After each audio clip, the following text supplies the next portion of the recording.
A urologia ainda é um tabu, ainda tem, porque é muito assunto relacionado com intimidade, sexualidade, mesmo a questão urinária leva as pessoas a não contar simplesmente. Você tem uma perda, você, na verdade, a primeira coisa que a pessoa pensa é: eu vou esperar para ver se isso desaparece, que não deve estar acontecer comigo, né?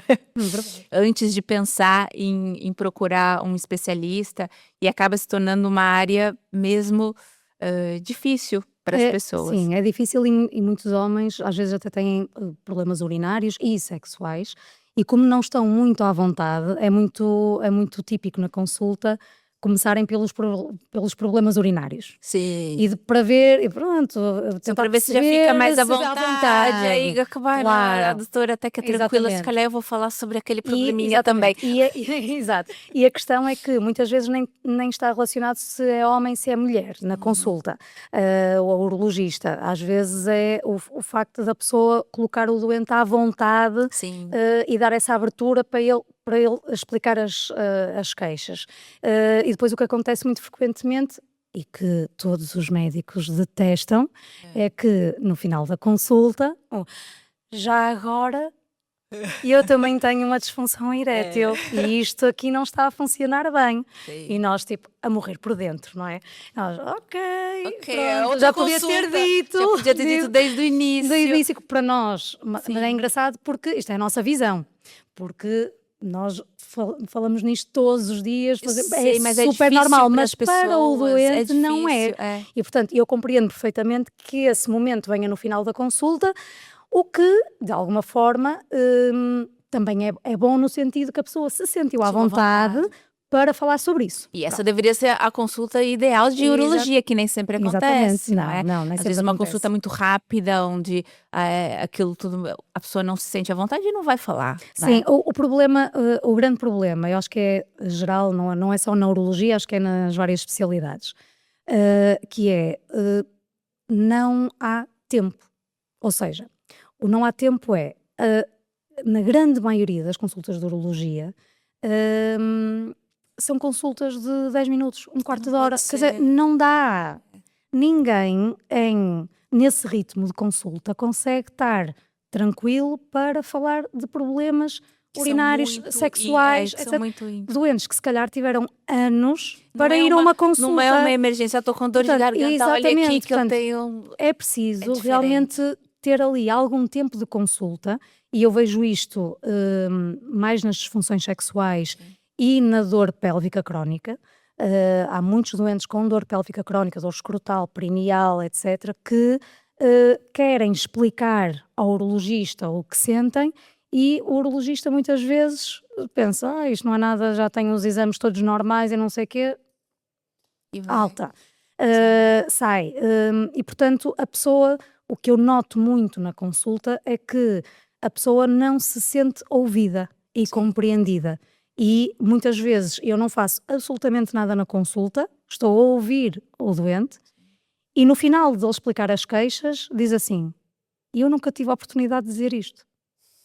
Fui sempre tipo travado a meio ou falado por cima para me despachar, e eu nunca tive a oportunidade de dizer isto, uma coisa tão básica. Tão básica e tão importante. É verdade. E é uma coisa que eu também percebo na proctologia, porque precisa dar tempo para a pessoa te contar.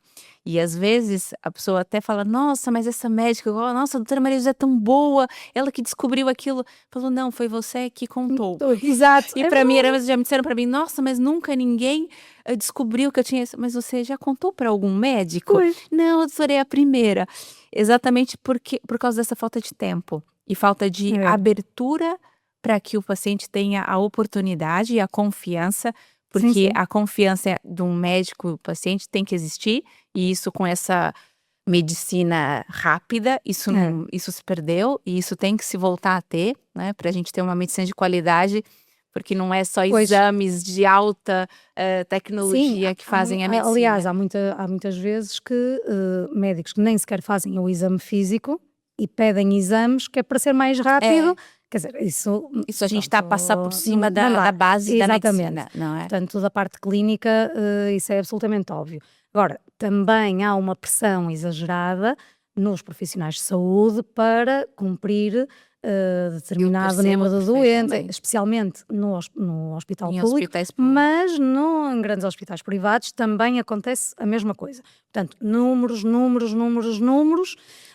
e portanto alguma coisa tem que ficar para trás. Muitas vezes eu quero acreditar que não é o desfecho final, portanto, eu se peço um PSA, uma orocultura, uns exames, etc., e eu estou a fazer bem naqueles 10 minutos.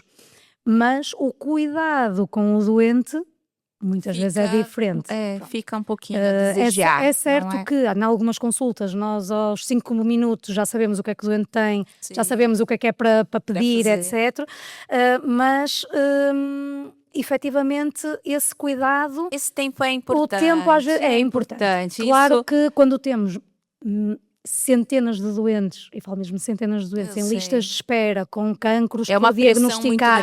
É uma pressão muito grande dos dois lados. Exatamente, se calhar um doente que até poderia ser visto mais uma ou outra vez, nós sabemos que há doentes mais graves do que aquele e temos que dar a vez ao outro, digamos assim. Pronto, num hospital público isso acontece muito e literalmente gestão de recursos.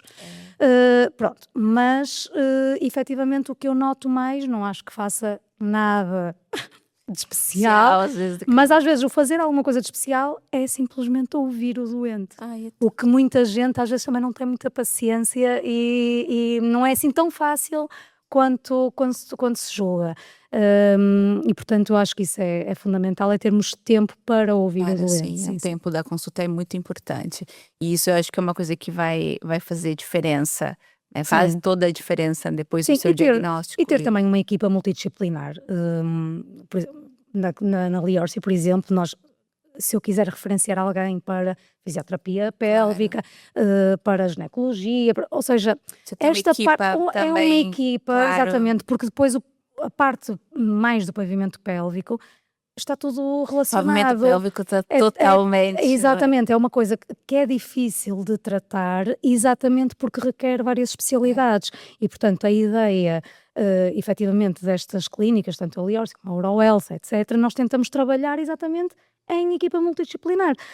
E eu acho que isso é que é o que é diferenciador em relação a outro tipo de consultas, que é uma consulta isolada. A pessoa depois sai dali, ela fica um pouco perdida. E eu acho que isso é que é a parte diferenciadora. É haver um cuidado integrado, que realmente os profissionais escutam os casos, haja uma comunicação fácil. Muitas vezes isso é perfeito, não é? Eu acho incrível. Milena, mandei-te não sei o quê, este doente eu vi, não sei, falar com a fisioterapeuta, eu poder falar consigo e discutir um doente. Dizer, obviamente que eu digo sempre, vai aonde quiser fazer, tem que fazer isto. Claro, vai aonde quiser. Livre, nós aqui, a diferença é que trabalhamos em equipa, é mais fácil a comunicação, etc. Às vezes há doentes que vão a outros lados e bem, na mesma, sem qualquer problema. E eu às vezes pergunto, então o que é que fez? Não, e a pessoa não sabe dizer. Não sabe dizer. Sim, mas eu não sei. Mas tem um relatório. É esta comunicação, não é? Quer dizer, o tratamento fica quebrado. Fica ali, uma pessoa não sabe muito bem, não sabe o que é que foi feito, não conhece, não dá seguimento, não... Pronto, e às vezes perde-se aqui um bocadinho... O pavimento pélvico é uma área muito complexa, é algo que tem também mudado muito, muitas coisas surgido e precisa de uma dedicação. E não é qualquer lugar, qualquer área que trata. Isso é mesmo difícil.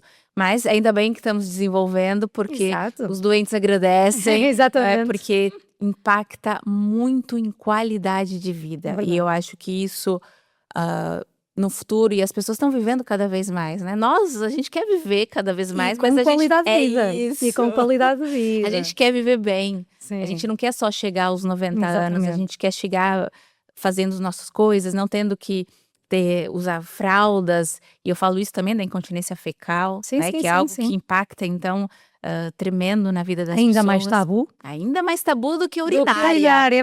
É verdade. E é terrível. E precisa, sim, de um tratamento e a gente precisa falar mais sobre isso, né? É engraçado, na incontinência fecal, ainda estive recentemente num congresso exatamente de pavimento pélvico, E num tratamento, digamos, quase fim de linha, é fim de linha, mas quando já algumas terapêuticas falharam, que é a neuromodulação sagrada para o tratamento das incontinências, bexigas hiperativas, etc.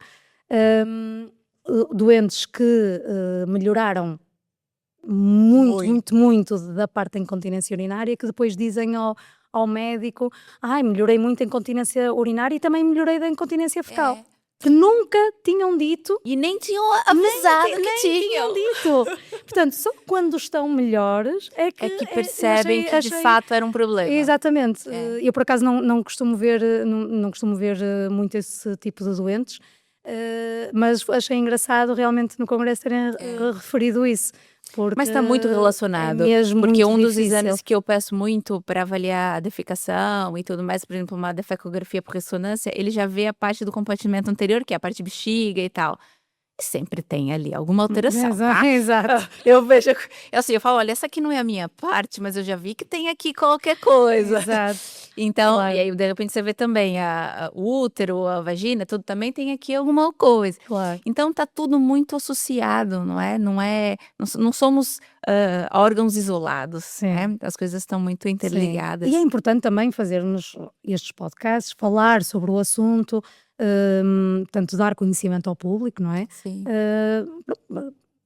Que são coisas normais para nós, não é? Nós tratamos disto no dia a dia, a pessoa pode se sentir um bocadinho constrangida, mas para nós você tem que perceber que isso é normal. É o normal. É um Pronto, problema, é como doer o braço, é como doer a cabeça, para nós é exatamente igual. Procure ajuda, vá se tratar, não é? Vai ganhar sua qualidade de vida, ter aqui um envelhecimento saudável, é isso que a gente espera e que todos tenham, não é? Eu acho que sim.